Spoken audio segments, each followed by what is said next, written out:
mwanadamu angekuwa na stawi anaendelea kuishi ingekuwaje? Yani tuseme kifo hakipo, mwanadamu angekuwaje? Mwanadamu angekuwa anatembea uchi kabisa mnyama, maana singekuwa naogopa jambo lolote. Kwa hiyo Mungu akasema ili nimkomeshe mwanadamu au kumpunguza ile spidi ya mwanadamu, niweke kifo mbele yake ili asije akautangua ile ramani nitakayoichora, ule mshale nitakayochora. Mwanadamu hatavuka kwa kuwa ni mwanadamu mwenye wasi sana. Mwanadamu hawezi kavuka. Sema baba, Kavuka ambapo Mungu ameshaweka. Mungu akiweka ramani kwamba ni hapo hapo, huwezi ukavuka, utafika hapo hapo. Kwa hiyo maasi ya wanadamu yakamfanya Mungu akapunguza miaka ya kuishi kwa wanadamu kwa sababu ya ubaya wao. Ijapokuwa kuna wanadamu wanafikiri wana elimu, wanafikiri wana taaluma za kisayansi wanazoweza kujiongezea miaka, lakini hawawezi hata siku moja. Wangekuwa na nguvu hiyo, wangekuwa ishafanya. Bwana Yesu asifiwe sana. Amina. Haleluya, haleluya. Nimeshuhudia mahala fulani wale wazee wa zamani wanaoishilizia sasa hivi, kwenye mili yao waliweka vitu vingi vya ajabu mno, na nikawa nafikiri, sijajua wao walifikiri wataishi miaka yote milele. Bwana Yesu asifiwe sana. Amina. Waliweka vitu vibaya sana kwenye mili yao, ndio wakifikiri wataishi milele. Sema mtumishi. Mungu ameweka mpaka ambao mwanadamu hawezi kavuka, ambao mwanadamu hawezi kupita. Haiwezekani kupita kwa sababu ya maasi yanaendelea. Haiwezekani miaka kuwa mingi kwa sababu ya maasi yanaendelea. Haiwezekani Mungu akatupa baraka za kuzidi kwa sababu ya maasi yanaendelea. Sema dunia. Maasi yameharibu dunia.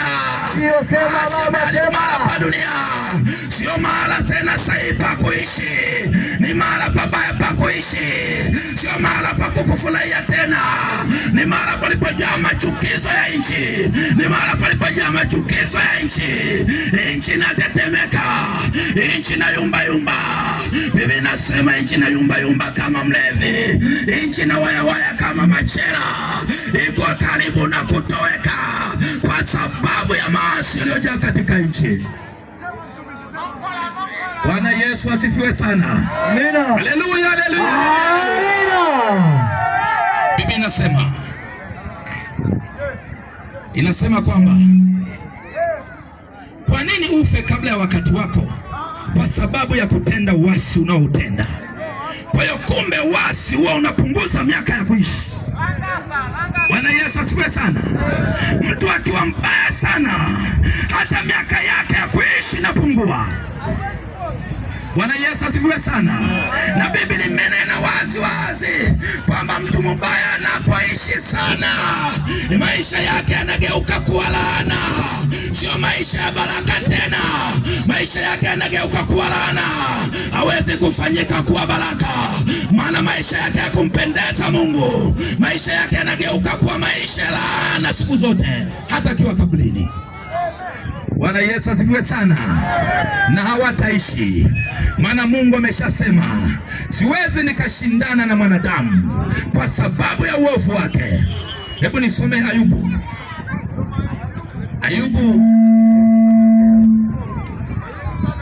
Ayubu 14 mstari wa kwanza, wa pili, utaruku kasome na watano.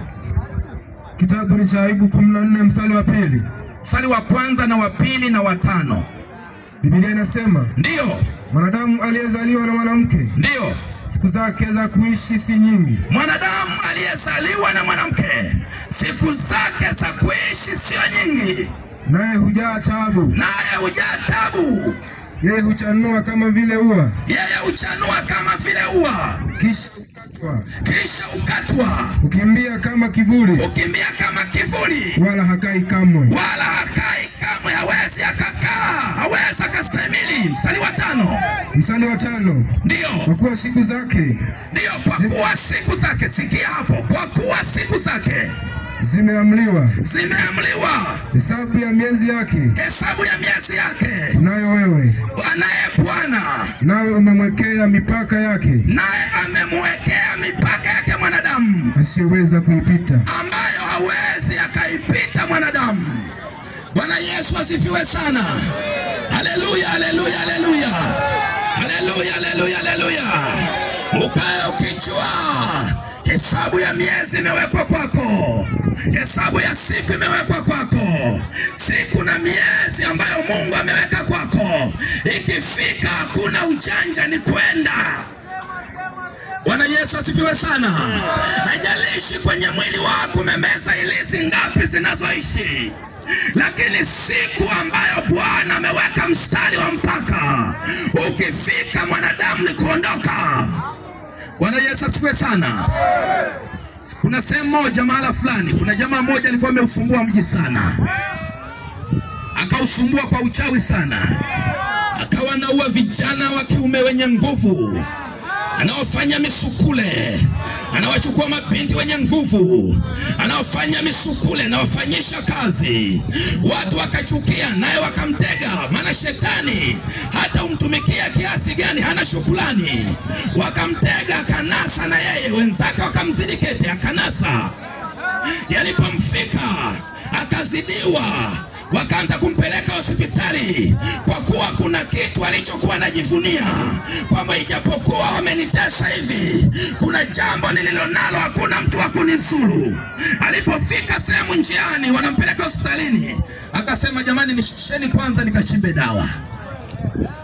Bwana Yesu asifiwe sana. Maana kuna kitu anachokitumainia, alishakimeza iliza, shameza. Akasema nishusheni nikachimbe nini? Dawa. Wakamwachia kanafasa, kaenda polini. Anafika pale, anachuchumaa kuchimba dawa. Kumbe anapochimba dawa, kinachodondoka ni ilizi, sio